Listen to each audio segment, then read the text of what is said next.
যে বাংলাদেশে আসলে দুটো দিক থেকে চ্যালেঞ্জে আছে গণতান্ত্রিক যে স্পেসটা, সেটা হচ্ছে একটা হচ্ছে যে ফ্যাসিস্ট যে শক্তি, যেটি পরাজিত শক্তি, তাদের কাছ থেকে একটা চ্যালেঞ্জে আছে। পাশাপাশি যারা উগ্রপন্থী বা উগ্র ডানপন্থী যারা, তাদের কাছ থেকে একটা চ্যালেঞ্জে আছে। সমাজে আমাদের এক ধরনের কুপমুণ্ডকতা বিরাজ করছে, এক ধরনের অন্ধকারাচ্ছন্ন চিন্তা অনেকের মধ্যে বিরাজ করছে। আমাদের যারা বিরোধী দল আছেন এখন সংসদে, জামাতে ইসলামী, তাদের একটা অংশ উদারনৈতিক বা উদারনৈতিক গণতন্ত্রে বিশ্বাস করে না। বাংলাদেশের মানুষ অবশ্যই ধর্মভীরু, বাংলাদেশে আমরা সকলেই ধর্মপরায়ণ, জনসংখ্যা আমাদের মুসলিম, তা আমাদের অবশ্যই ইসলামী মূল্যবোধের প্রতি আমাদের সকলেরই শ্রদ্ধা আছে।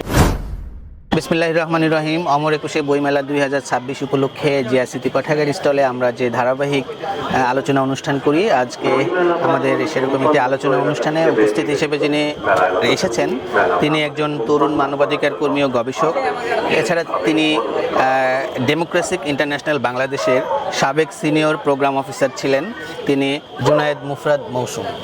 কেমন আছেন আপনি? আমি ভালো আছি, আপনি নিশ্চয়ই ভালো আছেন? আমিও ভালো আছি আলহামদুলিল্লাহ। কেমন লাগছে বইমেলায় এই নতুন গণতান্ত্রিক পরিবেশে, মুক্ত পরিবেশে এসে আপনার? জি, ধন্যবাদ। প্রথমে আমি জিয়া স্মৃতি পাঠাগারকে ধন্যবাদ জানাতে চাই আমাকে সুযোগ করে দেওয়ার জন্য। আমরা যখন ক্যাম্পাসে ছিলাম, আমরা ফ্যাসিবাদের একদম ঘোর অন্ধকার সময়ে আমাদের ক্যাম্পাস জীবন অতিবাহিত করেছি।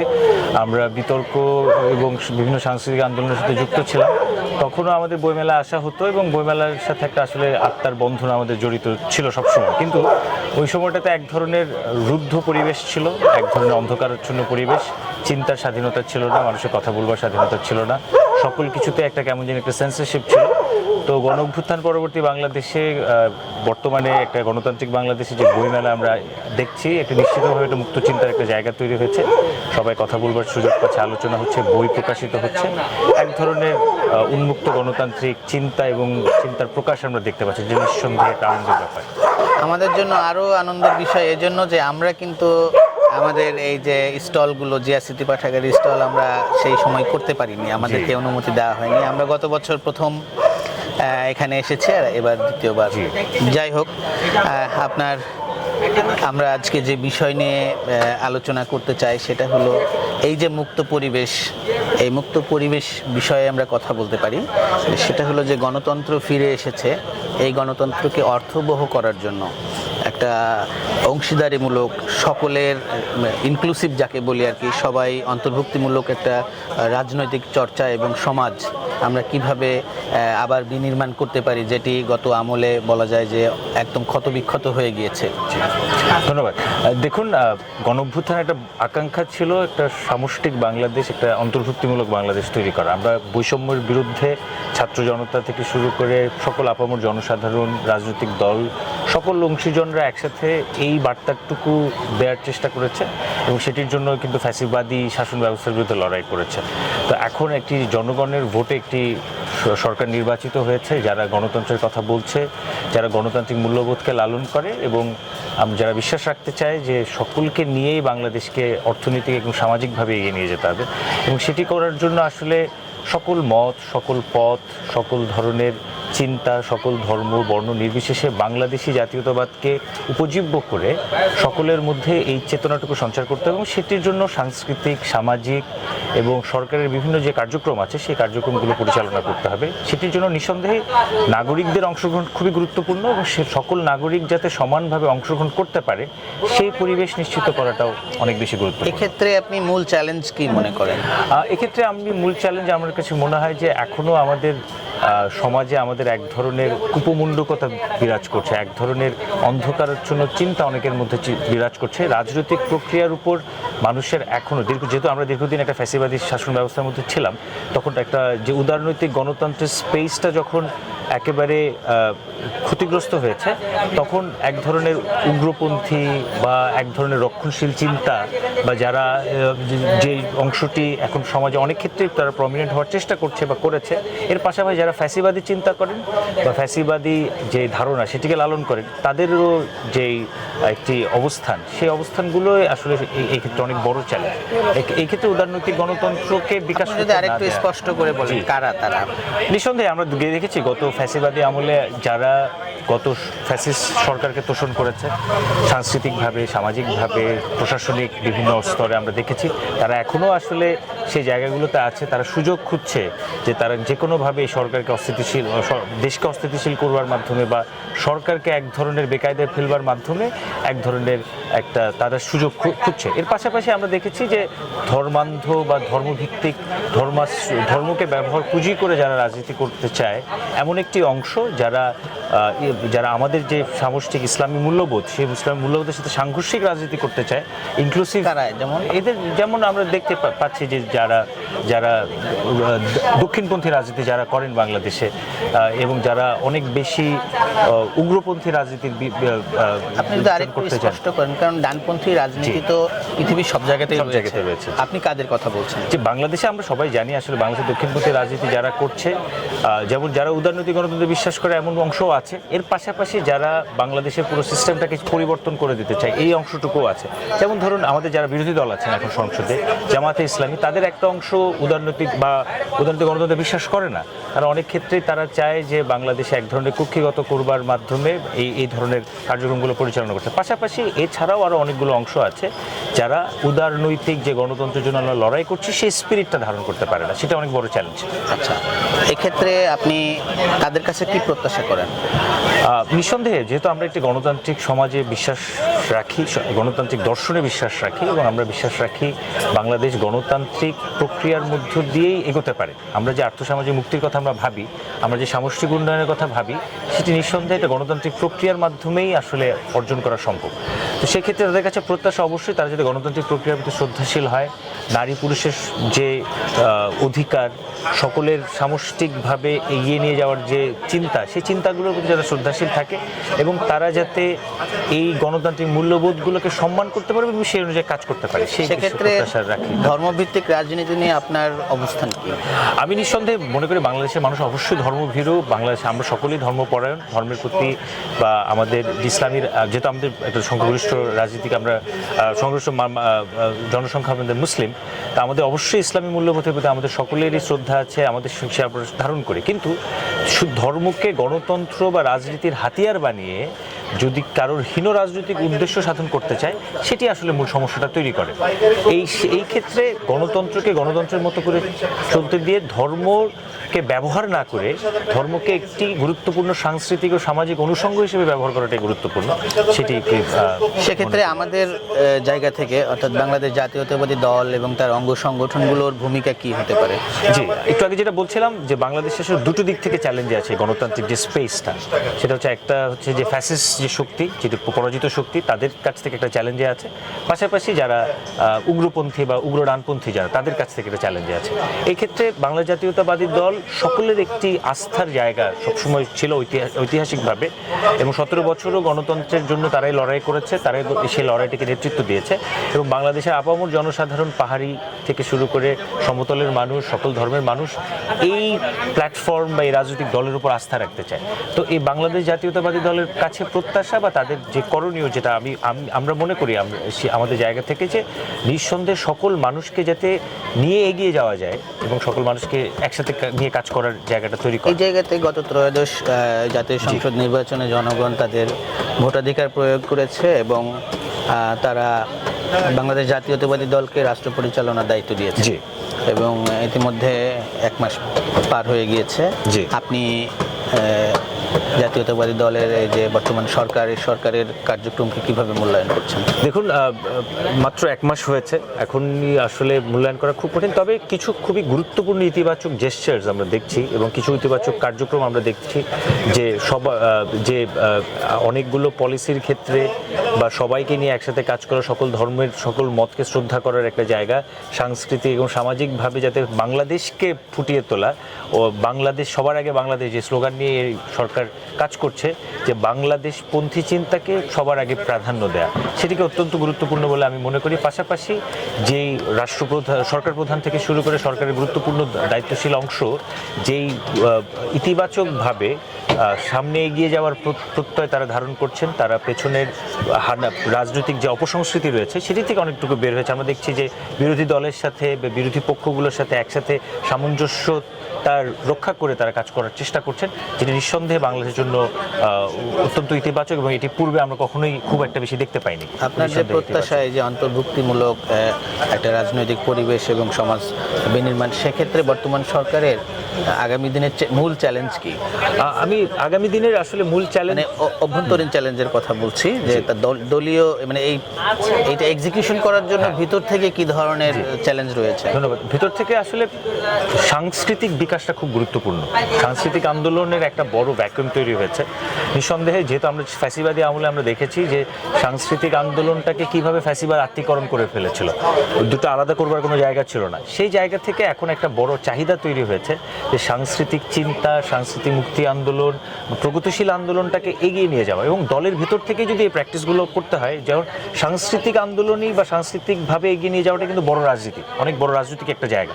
সেই জায়গাটা রাজনৈতিকভাবে অ্যাডজাস্ট করা এবং দলের ভেতর থেকে এই আওয়াজটা তোলা এবং সংগঠিত হওয়া এবং সাংগঠনিকভাবে এটি নিয়ে কাজ করতে থাকা, এটি আমার কাছে মনে হয় যে অনেক গুরুত্বপূর্ণ, এবং এটির মাধ্যমে আসলে রাজনৈতিক মুক্তিটা অর্জন করা সম্ভব হবে। আমরা দেখি একটি সরকার মানে একটা বিরাট পরিবার, অনেকগুলো মন্ত্রণালয়, অধিদপ্তর, বিভিন্ন কিছু মিলিয়ে এখানে অসংখ্য ব্যক্তি গুরুত্বপূর্ণ দায়িত্ব পালন করে, এবং তাদের সকলের সঠিক বা যথাযথ দায়িত্ব পালনের মাধ্যমে কিন্তু একটা সরকার তার কার্যক্রম বা পরিকল্পনাগুলো এক্সিকিউশন করে, এবং সরকারের আলটিমেট সফলতা বা ব্যর্থতা নির্ভর করে।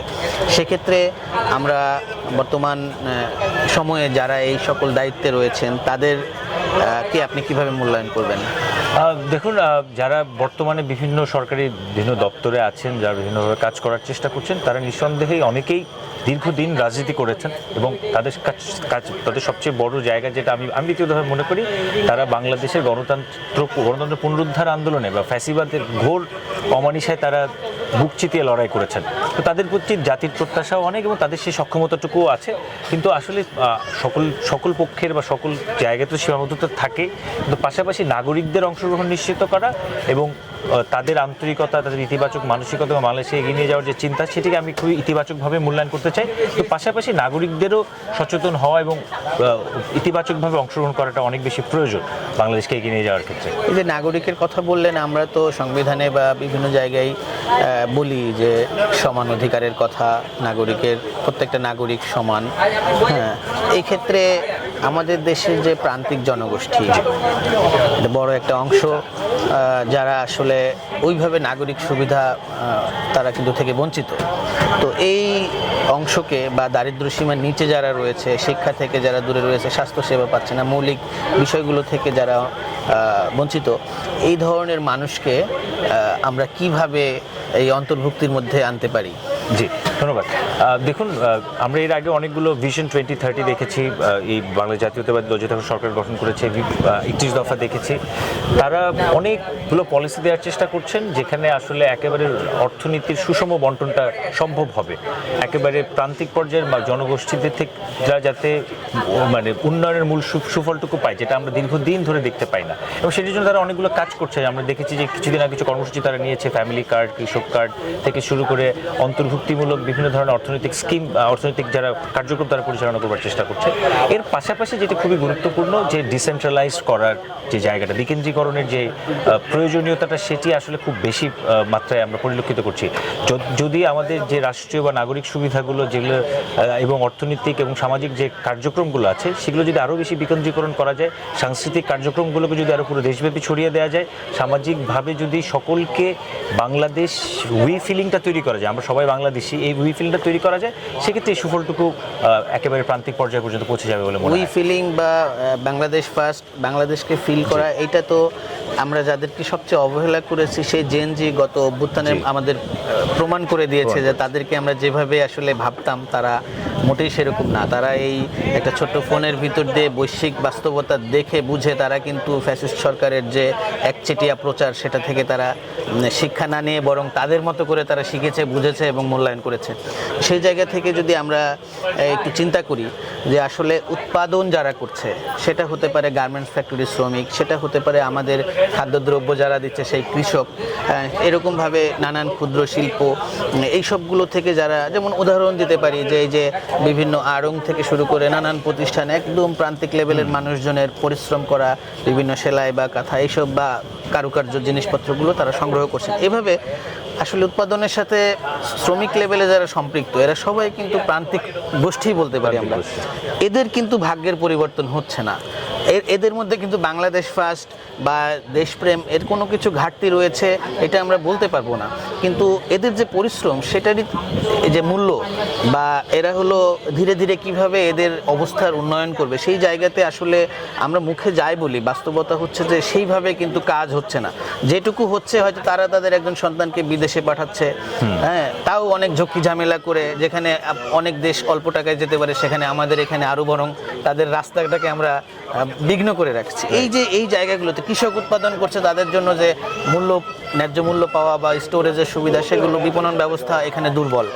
এরকমভাবে প্রত্যেকটা জায়গায় যদি আমরা চিন্তা করি দেখব যে আসলে আমরা কিন্তু ইনক্লুসিভনেসের কথা বলছি, কিন্তু এই গোষ্ঠী কিন্তু আসলে কথার সাথে কাজের মিলছে না। এক্ষেত্রে আসলে ভিতর থেকে কিভাবে ভালোভাবে আসলে আমরা কাজ করতে পারি, আপনি কি মনে করেন? দেখুন, এখানে আসলে সামাজিকভাবে আমাদের সাংস্কৃতিক অনেক সীমাবদ্ধতা আছে। আমাদের যে রাজনৈতিক সংস্কৃতি থেকে শুরু করে আমাদের শিক্ষার সবচেয়ে বড় জায়গা আমার কাছে যেটা বলতে শিক্ষার যে সুষম যে শিক্ষার যে সার্বজনীনতা সেটিরও একটা ঘাটতি আছে। অনেকগুলো সমস্যা। বাংলাদেশ একটা ছোট রাষ্ট্র, আমাদের প্রায় 20 কোটি জনগোষ্ঠী আমাদের, তো এত ছোট রাষ্ট্রে আমাদের অনেকগুলো সমস্যা, এবং আমরা আসলে প্রান্তিক পর্যায়ে পর্যন্ত আমাদের যে পলিসিগুলো নিয়ে থাকি একটু আগে যেটা আলোচনা আমরা করছিলাম যে সেটি আসলে পৌঁছে দেওয়া সম্ভব হয় না। তবে এটি নিশ্চিতভাবে যে আমাদের যারা প্রান্তিক কৃষকরা আছেন, আমাদের যারা শ্রমিকরা আছেন, তারাই বাংলাদেশের মূল চালিকা শক্তি, তারাই বাংলাদেশটা ধরে রেখেছে। আমাদের অর্থনীতির মূল ভিত্তি তারাই, আমাদের রেমিটেন্স আমাদের মূল ভিত্তি, আমাদের কৃষকরা যে ফসল উৎপাদন করে সেটি দিয়েই আমরা চলছি। আমাদের গার্মেন্টস শ্রমিকরা যেটা করছে, তারা বৈদেশিক মুদ্রা অর্জন করছে, তারাই আমাদের মূল চালিকা শক্তি, অথচ তারাই দীর্ঘদিন ধরে সবসময় তারা অবহেলিত হয়ে এসছে। এটির মূল কারণ আমার কাছে যেটা মনে হয় যে আমাদের যে পলিসি মেকাররা আছেন বা আমরা যারা গুরুত্বপূর্ণ জায়গায় কাজ করছি, বিভিন্ন সরকারি দপ্তরে বা বেসরকারি দপ্তরে বা বিভিন্ন সেক্টরে যারা কাজ করছেন, তারা আসলে শিক্ষার ওই মূল জায়গাটা ধরতে পারছেন না, বা তারা আসলে প্রান্তিক পর্যায়ের মানুষজনকে কীভাবে গুরুত্বপূর্ণভাবে তাদেরকে কীভাবে ইনক্লুড করা যায়, তাদেরকে অন্তর্ভুক্ত করা যায়, সেটি নিয়ে তারা আসলে অনেক বেশি সচেতন না। এই ক্ষেত্রে তিনটি গুরুত্বপূর্ণ জায়গা আমার কাছে মনে হয়। প্রথমত শিক্ষার বিস্তারটা খুব গুরুত্বপূর্ণ, এবং একটি প্রাতিষ্ঠানিক শিক্ষা শুধু না, যে একটি শিক্ষার যে সবাইকে নিয়ে যদি এগিয়ে যাওয়া যায় এই ধরনের একটি শিক্ষা ব্যবস্থা প্রণয়ন করা এবং সেটি নিয়ে কাজ করা খুব গুরুত্বপূর্ণ। সামাজিক আন্দোলনগুলো বেগবান করা অনেক বেশি প্রয়োজন, সামাজিক প্রতিষ্ঠানগুলোকে শক্তিশালী করা অনেক বেশি প্রয়োজন।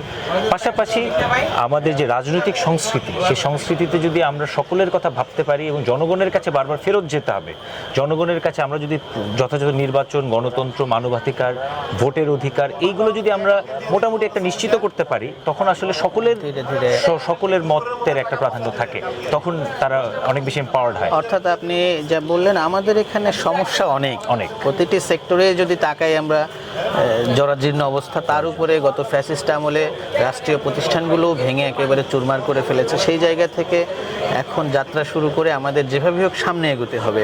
সেক্ষেত্রে অনেক সমস্যা, কিন্তু ধীরে ধীরে চেষ্টা করতে হবে। এক্ষেত্রে সরকারের যেমন দায়িত্ব রয়েছে, নিশ্চয়ই জনগণের দিক থেকেও নাগরিক হিসেবে যে তাদের দায়িত্ব কর্তব্য, এই জিনিসগুলো বোঝার ব্যাপার আছে। কারণ একটা সরকার তো 5 বছরে অনেক কিছু করতে পারবে না, কিন্তু তার যে গুডউইল বা চেষ্টা, এই চেষ্টাটা যদি জনগণ মূল্যায়ন করে, কারণ এটা বাংলাদেশে একটা ফ্যাক্ট, অনেকে মনে করে রেজিম চেঞ্জ করা মানুষের একটা প্রবণতা, যে আমি যতই ভালো করি 5 বছর পরে হয়তো বা ভোটের সময় মানুষ আমাকে মূল্যায়ন করবে না।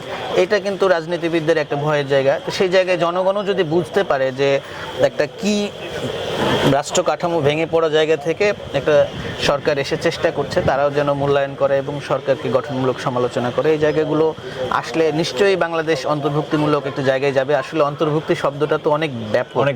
আমরা যদি ধর্ম নিয়ে বলি, সেখানে অন্তর্ভুক্তির ব্যাপার আছে। আমরা যদি শিক্ষার মাধ্যমের কথা বলি, কতগুলো মাধ্যমে আমরা লেখাপড়া শিখি, হ্যাঁ, আমরা আরবি, ইসলামিক শিক্ষা, এই যে ইংরেজি মাধ্যমের শিক্ষা, বাংলা শিক্ষা, এগুলোর আবার ভাষণ, কত কিছু আছে। তো শিক্ষা ব্যবস্থার এই এলিমেন্টারি থেকে শুরু করে একদম রিসার্চ লেভেল পর্যন্ত সমস্যা রয়েছে। আপনি যদি বর্ণের কথা বলেন তাহলে পাহাড়ি বাঙালি এখানে একটা বিষয় মনস্তাত্ত্বিক কাজ করছে এবং এটার পিছনে দেশি বিদেশি ষড়যন্ত্র রয়েছে। এর বাইরেও আঞ্চলিক সহ নানান বিষয়ে এখানে বৈষম্য রয়েছে। তো সেখান থেকে আমাদের বের হতে সময় লাগবে। আপনি যেটা বললেন, আমাদের আসলে মূল যে জায়গাগুলো তার মধ্যে শিক্ষা একটা অত্যন্ত গুরুত্বপূর্ণ জায়গা। মানুষজন যত শিক্ষিত হবে, সচেতন হবে, ধীরে ধীরে হয়তো এই সমস্যাগুলো থেকে বের হয়ে আসবে। আরেকটা বিষয়ে আপনি সংস্কৃতির কথা বললেন। এই যে সংস্কৃতি, এই সংস্কৃতি তো আরেকটা আলোচনার, ব্যাপক আলোচনার জায়গা। এটা আমার আইডেন্টিটি।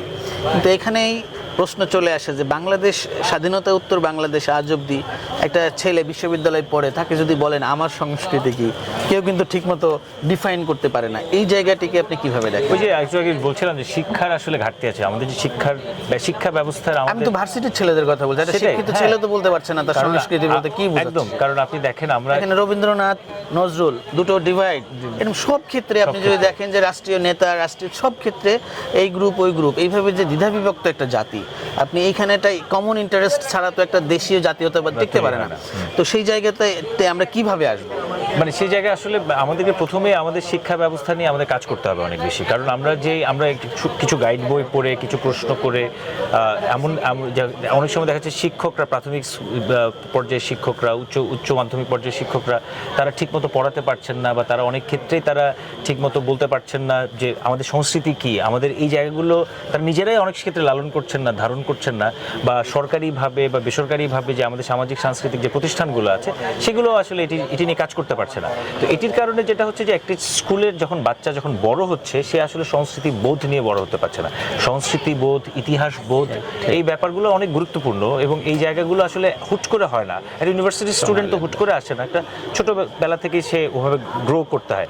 তো এইগুলো যদি আমাদের কারিকুলাম থেকে শুরু করে আমাদের সব কিছু পুরো মূল্যায়ন করার জায়গা আছে, এবং অবশ্যই সহশিক্ষামূলক কার্যক্রম, সাংস্কৃতিক কার্যক্রম, এই কার্যক্রমগুলো যদি আরও বেগবান হয়, নিঃসন্দেহে এটি ইতিবাচক একটা প্রভাব রাখতে পারে। তবে অবশ্যই শিক্ষা থেকে গুরুত্ব দিতে হবে অনেক বেশি। চমৎকার আলোচনা। আমরা যদি দেখি যে বিএনপি রাষ্ট্র কাঠামো মেরামতে 31 দফার মধ্যে একদম প্রথম দিকে দ্বিতীয় দফায় ছিল হচ্ছে এই বিষয়টা যে রেইনবো নেশন, সবার অন্তর্ভুক্তিমূলক ন্যাশনাল রিকনসিলিয়েশন একটা কাউন্সিল করা, যার মাধ্যমে সবাইকে কিভাবে ইনক্লুসিভ করা যায়। এবং এটা দেখা যায় 1757 সালে মালয়েশিয়া স্বাধীন হওয়ার পরে যখন সিঙ্গাপুর 62-63 সালের দিকে আলাদা হয়ে গেল, তখন ওরাও কিন্তু যাতে অন্যান্য দ্বীপ আলাদা না হয় সেজন্য ন্যাশনাল রিকনসিলিয়েশন একটা কমিটি করে তারা সবাইকে ইনক্লুসিভ, কার কি চাওয়া পাওয়া মিলে একটা জাতীয় একটা নীতিমালা তৈরি করে সেভাবে এগিয়েছিল। তো আমাদের ক্ষেত্রেও আসলে সবাই যেন ওন করে বাংলাদেশ আমার, এই ফিলটা আনার জন্য আসলে সরকারকে আরও উদার হতে হবে এবং সবাইকে বিভিন্ন সুযোগ সুবিধা দিতে হবে। আপনি অত্যন্ত একেবারে গোড়ার জায়গায় হাত দিয়েছেন, হ্যাঁ, এবং আপনার আলোচনার বিষয়টা আসলে অত্যন্ত গুরুত্বপূর্ণ। সবাই আসলে ভাবে আমি ফার্স্ট, আসলে বাংলাদেশ ফার্স্ট, এটা সবার এই ভাবনাটা আসা জরুরি। শেষ যদি কোনো কিছু বলে আমরা আজকে আলোচনা শেষ করি। জিয়াসৃতি পাঠককে আমি আবারও ধন্যবাদ জানাতে চাই, এবং আমি যারা আমাকে আলোচনার সুযোগ দেওয়ার জন্য ধন্যবাদ। সর্বশেষ বলতে চাই, বাংলাদেশকে এক জাতি ঐক্যের কোনো বিকল্প নেই। বাংলাদেশকে এগিয়ে নিয়ে যাওয়ার জন্য সবাইকে অন্তর্ভুক্তিমূলক একটা ঐক্যবদ্ধ সমাজ তৈরি করতে হবে। সেটির জন্য আসলে আমাদের রাজনীতিবিদ, সামাজিক প্রতিষ্ঠানের নেতারা সকলকে একসাথে কাজ করতে হবে। তো এই প্রত্যাশা ব্যক্ত করে সবাইকে ধন্যবাদ জানাচ্ছি।